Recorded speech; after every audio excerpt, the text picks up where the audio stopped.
emphasizing I'm not challenging the statement of subject, not challenging the ballot summary, trying to really focus in on just a concise description. This measure would prohibit the state, counties, and cities from imposing taxes on an individual or household's personal income, semicolon, define personal income as property, semicolon, and reset certain personal income tax rates to 0%.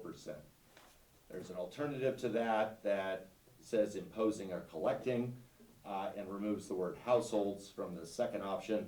But basically the thrust of it is very similar to many initiatives. I think I counted 23 initiatives that had the same basic structure as that and received titles that look substantially like that. Admittedly, those that were going after the capital gains tax, where this one is targeting the income tax, but the overall structure is the same. We want to ban any kind of income tax. We want to define what do you mean by income, and then repeal an example of what it is that you're banning.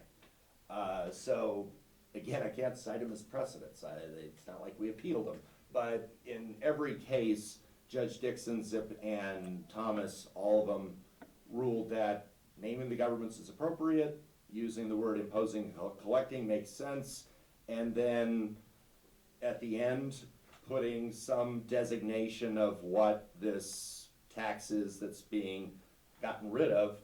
I can also cite just last month, or I guess it'd be 2 months ago, the Attorney General gave it a ballot title that specified the very bottom as, and set certain income tax related tax rates at 0%. So they've done it before, other judges have done it before. I don't know anything that's changed other than the fact that now they have this conflict, I believe, that makes them kind of a bit more enthusiastic about making sure that the ballot title isn't as attractive as it should be. Again, I don't think what I'm proposing is biased toward the measure. It's just following the structure of how these initiatives are done in the initiative itself, and would respectfully request Your Honor to consider one of the two alternatives that are put before you in my proposed order. So I have 3 minutes for rebuttal according to my quickly dwindling thing there. So thank you for your consideration. You're welcome, and I'll give you that opportunity, and I might have a question or two for you on the rebuttal. Mr. Gonick, go ahead when you're ready. Thank you, Your Honor. We are asking the court to affirm the ballot title as written because it meets the statutory requirement of being a true and impartial. I'm sorry to interrupt, Judge, but can you have him speak into the microphone, please? Of course, yeah. Mr. Gonick, I should have explicitly said that, and I apologize. For people on Zoom, the microphones work really well, but we have to be pretty close to them or they don't pick things up. And sometimes different voices, as we found out, get picked up better, and sometimes they don't. So the closer you are, the better it'll be. Feel free to pull it to you. If it's about this close, I can tell you it definitely picks up well because you can actually hear the audio amplification part, which is separate from how it hears on Zoom, but just so you know. I'll start again. You can pull it closer. I'd pull it closer still. Yeah. And then I can check with Miss Dunlap because she's on Zoom. Miss Dunlap, go ahead and just say something. Friends, Romans, countrymen. Very good. Miss Dunlap, can you hear better? That is better, Judge. Thank you. Oh, you're very welcome. All right, Mr. Gonick, sorry. Thank you. Go ahead. I didn't take away that time. Thank you, Your Honor. You're welcome. We are asking that the court affirm the ballot title as written because it satisfies the statutory requirements of being a true and impartial description of the measure's essential contents, clearly identifies the proposition to be voted on, and not, to the extent reasonably possible, create prejudice for or against the measure. I will touch on the arguments that Mr. Eyman has made in court today, some of which were other arguments were in the briefing. We addressed them in the briefing, and so I won't necessarily focus on them here. But the first argument is that the concise description should state the level of governments that the prohibitions on imposing an income tax count towards. And I guess in a vacuum, if we didn't have the 30-word limitation, the Attorney General wouldn't have any objection to saying the state, county, or cities are prohibited from imposing this kind of tax. But it's really just a question of making the best use of the 30 words that we have available in order to clearly express to the voters what the measure's essential contents are. And by saying first that the statement of subject includes state and local taxes, which of course the statement of subject always appears on the ballot immediately preceding the concise description, and then stating that the measure would prohibit taxes on personal income, we think that that gives enough information to the voters. First of all, it's accurate, of course, which is of paramount importance, and it gives enough information to the voters about what the measure's essential contents are, and if they wanted to explore further to get down to the nitty-gritty and the details, then they can actually look to the details of the measure, and that's actually what the Supreme Court has said is sufficient, at least in the context of subject in title constitutional challenges. So we think that our concise description makes better use of the 30 words because it conveys to the voters exactly what tax is being repealed, and that is a tax on annual income. Well, I say repealed, it is effectively repealed. The language that we've used is that it eliminates the tax by setting the tax rate to 0, which we think is the best way to convey to voters what the measure would actually do, and identifying what that tax is. It's a tax on annual income over $1 million.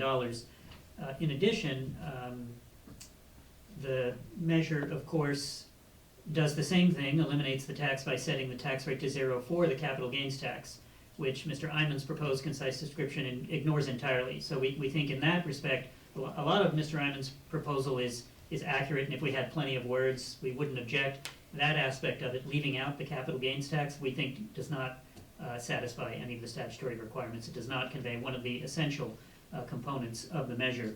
And so regardless of what the court decides, we would urge the court to include that aspect of the measure. The ordering of the contents of the measure, I don't know, to be honest, whether they usually follow the order of the measure or not. I know that that's not a conscious decision necessarily of certainly how I draft them, and I've been drafting them for 15 years. It may wind up being that way because initiative measures often put their most important items first, and or just out of habit, if one were doing that. I don't think that is certainly not a policy, not a conscious policy, and the ordering here we don't think creates a bias for or against the measure, and it accurately conveys what the measure does. And with respect to how other ballot measures have been described, other ballot titles have been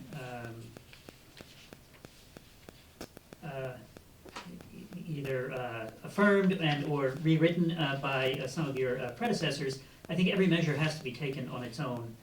Almost all of those measures that were attached to Mr. Eyman's reply brief, not the opening brief, because Mr. Eyman didn't file one, but those that were attached to the reply brief don't do as much as this initiative measure does. Those repealed one tax, the capital gains tax, whereas here there are 2 taxes being imposed. There's also here a definition of personal income that's provided, and we do think it's important to alert the voters of that definition because it's not necessarily a commonly understood definition, and so we do think it's important to highlight that in the concise description. So these measures do a lot more than those do, and that might be why there would be enough words to talk about all the different levels of government that were prohibited from imposing a particular tax. In addition, at that time that those measures were being proposed, there was not the existing prohibition on income taxes that there is, that was passed in 2023 in RCW 1.90.100. We still think it's important to state that this prohibits income taxes, both because of the fact that for 2 years, of course, the legislature is restricted in how they can amend statutes that are passed by initiative. And given the definition of personal income, it's possible that the prohibition on taxing personal income in this measure isn't just redundant of the existing one, but there is the existing one which might lead to a decline in significance. Finally, I do want to address the issue about the alleged conflict of the Attorney General's office. There is no conflict whatsoever. We, of course, are charged with defending the constitutionality of statutes that are passed by the legislature or that are passed by initiative measure, as Mr. Eyman well knows, because we've defended numerous of measures that he was the sponsor of.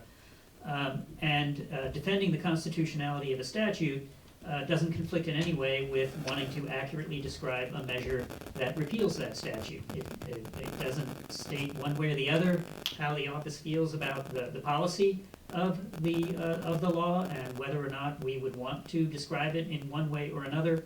That's the legislature and or the people's prerogative to decide on those policies. And so there's no conflict with us defending the constitutionality of a law and wanting to have the most accurate and fair representation of an initiative measure that repeals that law. Thank you, Your Honor. You're welcome. Anything else? Nothing, Your Honor. All right. Mr. Eyman, let me give you that time, but let me just start off with the question of, because I could tell that you're concerned that in some way that the Attorney General's office is, in your words, like they're doing something different. This is special. When I look at the way they have designed their proposed language, I don't see that. And so I guess I'd like you to break down for me how you think that language is biased, because it doesn't appear to me to be biased. But I'm curious, because it can be subjective, but I'm curious why you think it's biased. It puts the voter first on notice immediately about the repeal of the tax without putting it in the context of what is this measure trying to do. The overall function of the initiative is to ban state, counties, and cities from imposing any kind of tax on an individual or household's personal income. That is the totality of the measure. An ancillary aspect of it, in order to fulfill that first part, you do the second part, which is to reset the rate down to 0%. What the measure actually does is it resets it. It doesn't eliminate the tax. The tax is still on the books. It still exists. They have the ability to be able to amend the initiative, not a favorite tactic on my part, but they can do it. They can do constitutional amendments. They have many options, but it strikes me that if it's the first time out of 3 years of doing initiatives where it's always said state, counties, cities banning any kind of tax, and then at the end putting it is, in the view of many previous justices, or judges, sorry, I gave everybody an advancement in their careers there with the justice. I don't understand why it would be that this one is now suddenly being looked at differently, why it's being described differently.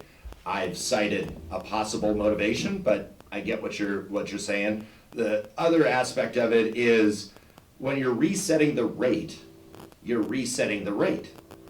I get the idea of putting the rate in there. Mentioning the $1 million threshold does, I believe, instill an inherent bias, because the way the structure of this statute is it's imposed on everybody, but we're having a $1 million exemption currently, initially, at this time. Putting the number $1 million in there does, I believe, create bias, and just as an example, in 2021, when there was an initiative to repeal the capital gains tax, the AG argued it would create bias to put the percentage rate in the ballot title itself, because putting the number in there creates bias against the measure. In this case, I'm not arguing that it's okay to put the rate in there, but to put the $1 million in there does strike me as odd, because it can be accomplished by simply saying resetting both of these rates to 0%. You have two personal income taxes under the initiative, the way the language of the measure has been reset, and both of them are being reset to 0%. It seems to me that the aspects of the initiative that are the most important should be given greater emphasis than those that have less. But I appreciate your consideration and I appreciate the question, but to me, it seems like if you can do 30 plus initiatives in a row that are all structured exactly the same way, worded the same way, multiple times challenged the same way, why can't we come to the same conclusion that it makes sense that we keep it the same way? All right, well, For your consideration. Yeah, let me do this. I'd like to give Mr. Gonick an opportunity to respond to that, and then Totally I was going to give you last word. Okay. Very Mr. thoughtful. Gonick, you heard that explanation, and I think this is obviously the ballot titles are very important because, as we know, many people rely upon the voter pamphlet, and they're not necessarily digging into whatever's being proposed and necessarily doing that deep dive that I know both you and Mr. Eyman have done. And so my issue is I just want to make sure that we're following the law, but we're also trying to give the best information because we know this information is so important. And that's why I really came to that question I asked Mr. Eyman about, tell me how you think it's biased. And you heard his explanation.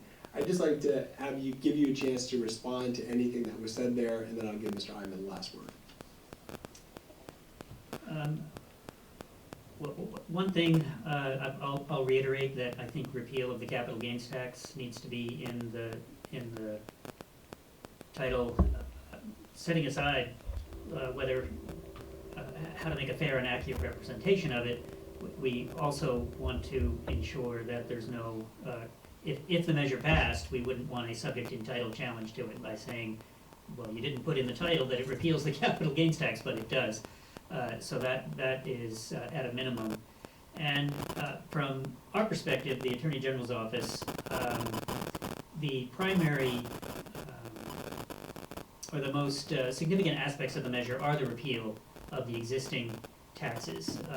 As I mentioned before, there's already a prohibition on income taxes, and as far as the practical impact of the measure, the most significant, at least immediate impact, is that these taxes that have already been in place, that the legislature has forecasted revenue for, has made their budgets for,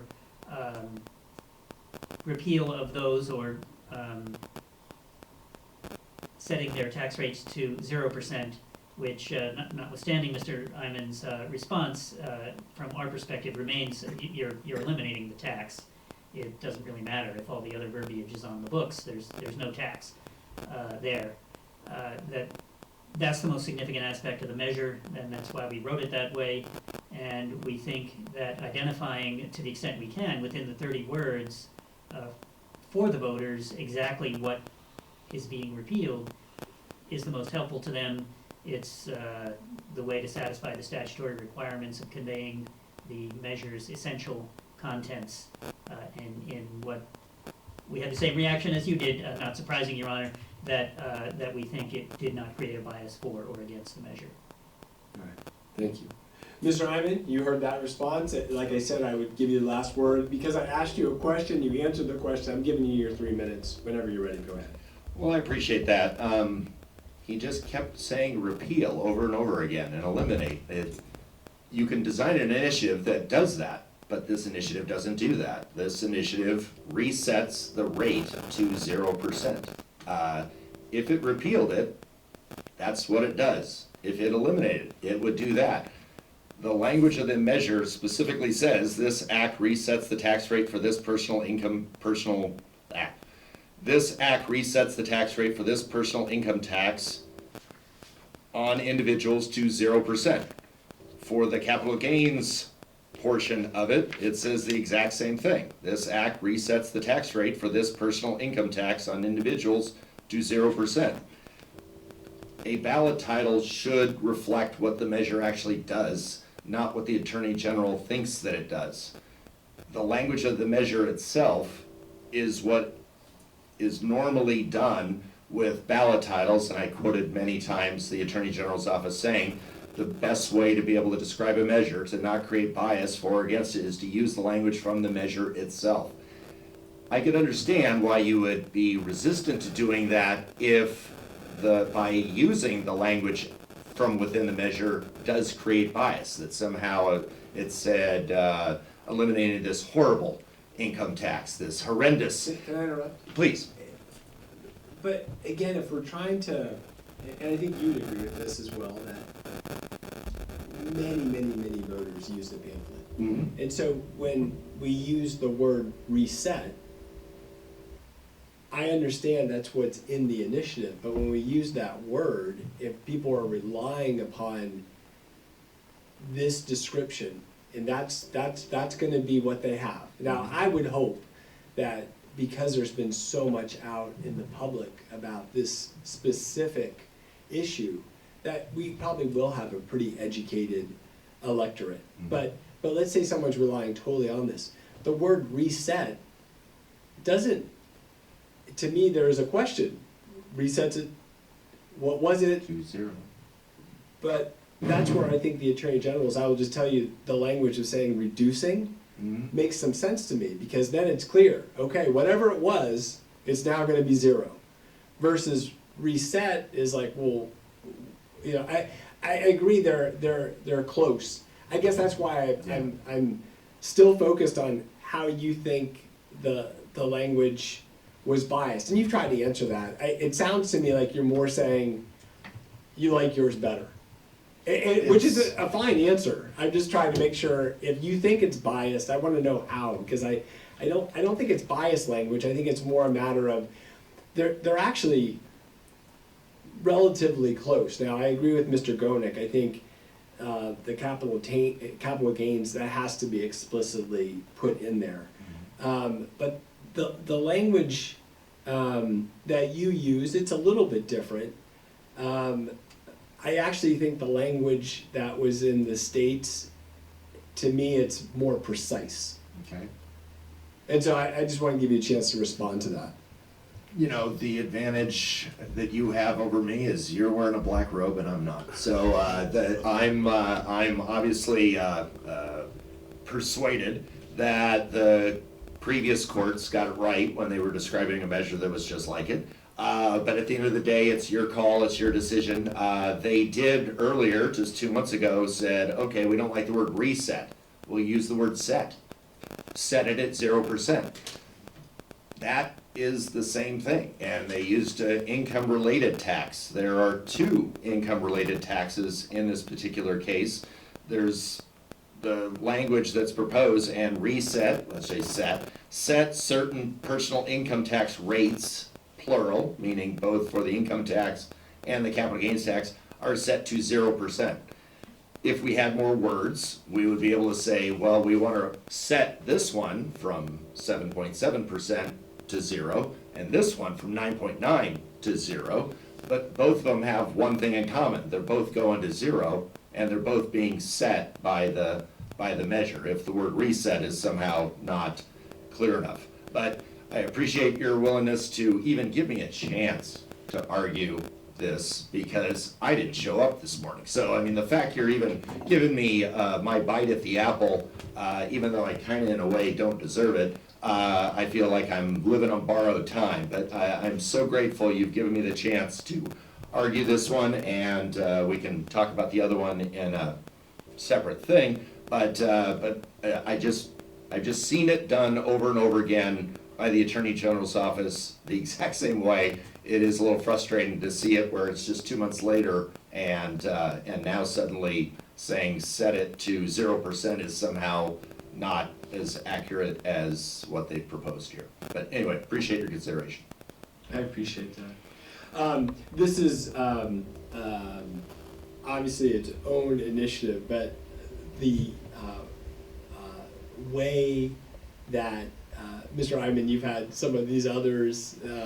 So the court's it's been a long couple of weeks. The court has had a chance to think about these issues quite a bit because I think the other one was a consolidated 5 actions, and then the sponsor ended up withdrawing. But they're interesting issues, and for me, ultimately, when I'm going through this, I'm trying to come up with what's going to be the most helpful to the voters. That's going to be following the statute. That's going to be following how the court is supposed to look at these. And when I do that and I go through the initiative, I understand the perspective you're coming at it from, but ultimately I do find that the proposed language from the Attorney General's office, I think, does that description the best way, and so that I'm gonna end up ruling that's gonna be the order of the court. Fair enough.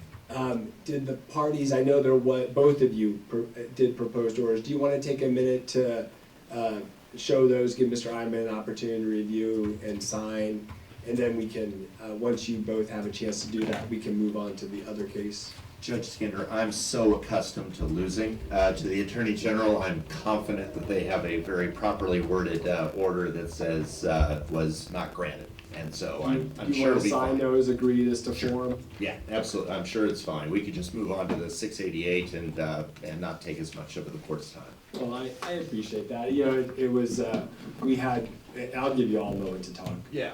We had a break from this Tonight. Perfect. trial, Yeah. that I was in, that, Sign it? Hang on. we had one day of unavailability, so that's why I was able to put originally 3 ballot titles on today, so it's okay. Perfect.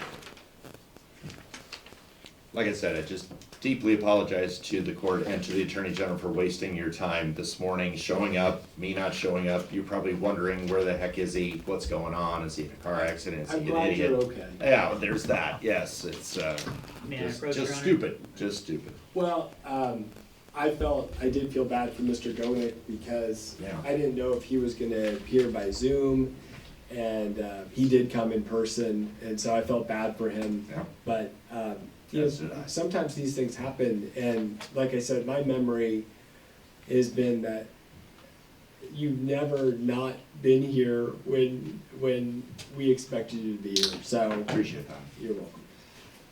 Yeah, All right, give me my just- kids actually have a joke. They said, if Dad ever gets Alzheimer's, will we be able to tell the difference? And there's certain truth to that. But no, when it comes to court appointments, I'm usually very, very diligent. Yes.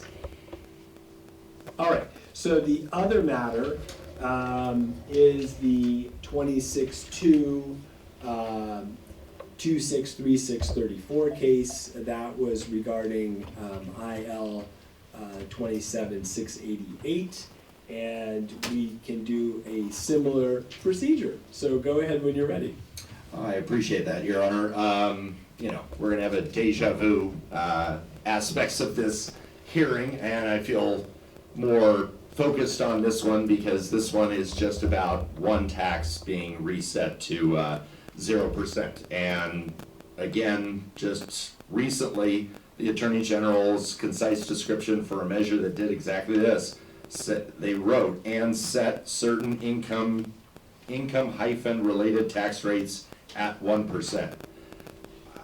I am open to it saying, setting it from 9.9% to 0%. That makes sense. Where is it starting? Where is it ending? That makes sense to get that in there, but I also believe that it's essential that it is not a ban on state and local taxes. It's a ban on certain governments' ability to be able to impose or collect any kind of income tax.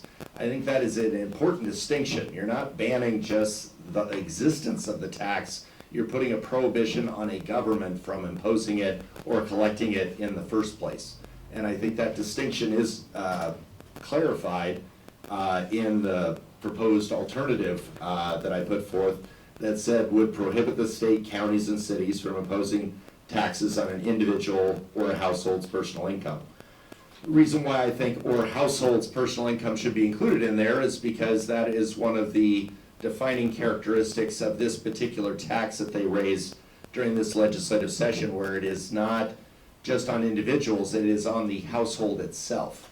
There is no law that exists in our state that has anything to do with limits on income from households, so this initiative would be different in that sense.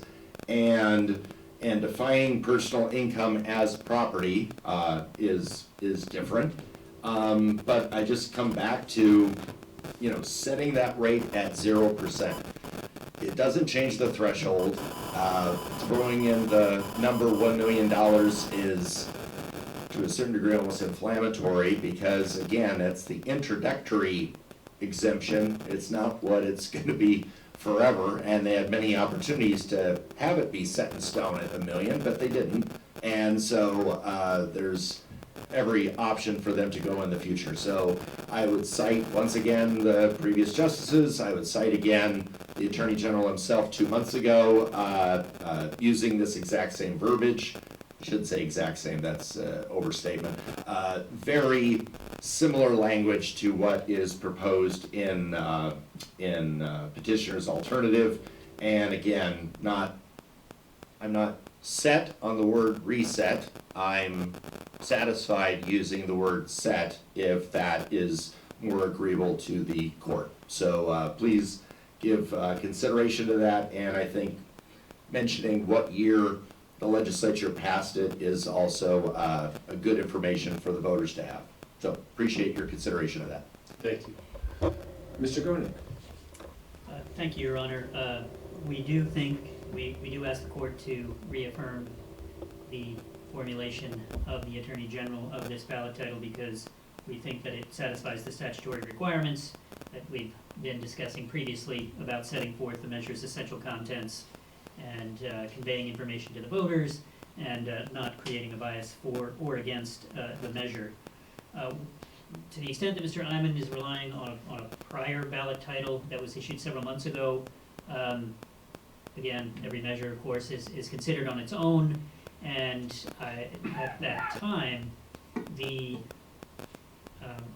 I can say that at least some of the thinking that went into crafting the ballot titles at that time was that the measures were attempting to repeal legislation that hadn't yet passed and had the potential of being changed before they passed. And so that had to be kept in mind in terms of being a little vaguer, maybe, in some of the terms that were being used in order to cover potential future amendments to that. And that is at least an explanation for why that measure might have used the language about setting certain income-related taxes to 0%. The existing concise description does include, I'm not sure if Mr. Eyman was complaining about this or not, but I do want to point out that it does include defining personal income as property. We've got the as property in there, and it also does have individual or household. And that is, it's always a question of how much you can fit into 30 words. We gained some words by not having to talk about repealing of the capital gains tax from the as distinct from the prior measure we were discussing, and so we were able to put in a little more detail describing the definition of personal income and individual or household personal income as what would be prohibited. Beyond that, unless the court has questions, I don't have anything to offer. I don't. Thank you, Mr. Groenick. I have a question. Is the word vaguer really a word? I'm going to Scrabble that one later on. Vaguer. Is that actually As a opposed word? to more vague? More vague is what I was, anyway, it's just my OCD kicking in there. So no, I would pretty much stand on what I've already said. I'd appreciate your consideration of it. I am just deeply struck by the fact that it's just being treated so much differently now, and repealing it before it passes, or resetting it before it passes versus after, has no difference between the two, regardless. But anyway, I deeply apologize for this morning. Never happen again, and I'll look up the word Vader when I get home. I proposed my alternatives, and I already know you've already read through them and given them your consideration, and I'm very grateful for that. You're very welcome. So, again, just keeping in mind the legal framework of what the court is doing here is trying to come up with the best way to inform our voters, to do it within the restrictions that were set by the legislature, and to be able to do that in a way that's accurate, that's clear, and that best informs people about what this legislation would do, what the initiative would do. And again, I appreciate it, it's one of the things that these actions are always interesting, because I think that it's important. It's important what's in that pamphlet. It's important how we describe things. But again, when I look through it, I really do think the Attorney General's formulation of how they do this, and I appreciate you were very targeted. There's a lot of things that you're in agreement with. But when I look at the language that's used that was proposed by the state, I actually think it does the best job of doing all those things, and that's going to be the court's order. Do you have any questions? No, I appreciate your consideration, sir. Most definitely. Mr. Gonick, would you again, if you have any questions, feel free, but would you again go over and provide an order, and then we can get an order entered today as well? Well, Your Honor, it's now my turn to apologize, because amidst all the papers, I discovered that I neglected to bring a hard copy of the proposed order. We did file one, I don't know. I think I have one that I can hand. I just want to make sure, because both of you had a couple different, I don't know that they were different, but it might have just been that you both were very respectful of the court in getting me bench copies. I do have a copy. Let me just give that to you, Mr. Gonick. You can take a look at it, make sure you're satisfied with it, and if so, if you, Mr. Eyman, want to review it and sign it, that would be, that way we can get it all done today. No, I appreciate that. Most definitely. So this is his order that he did submit, he just didn't bring a hard copy with him. Correct, and I want you to take a look at it too, and so just make sure, sometimes I know they're, I just want to make sure you're both satisfied, that's all. Okay, I appreciate that.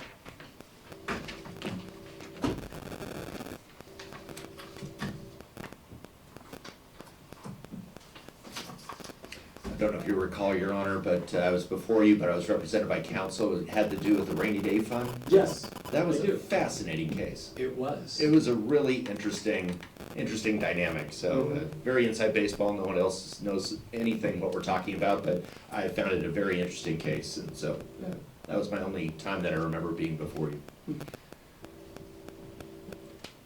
I think you've been before me on something else something as well, else?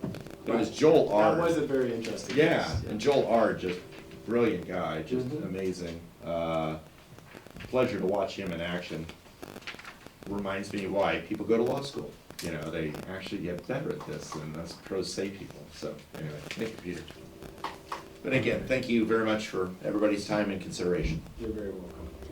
All right, and both sides are satisfied with the form of that order, Mr. Yes. Godick? Yes, Your Honor. Mr. Eyman, yes? Yes, Your Honor. All right, I will sign that, and everyone have a good Friday tomorrow and a good safe weekend. You as All right, well. thank you. Thank you again, Your Honor. You bet.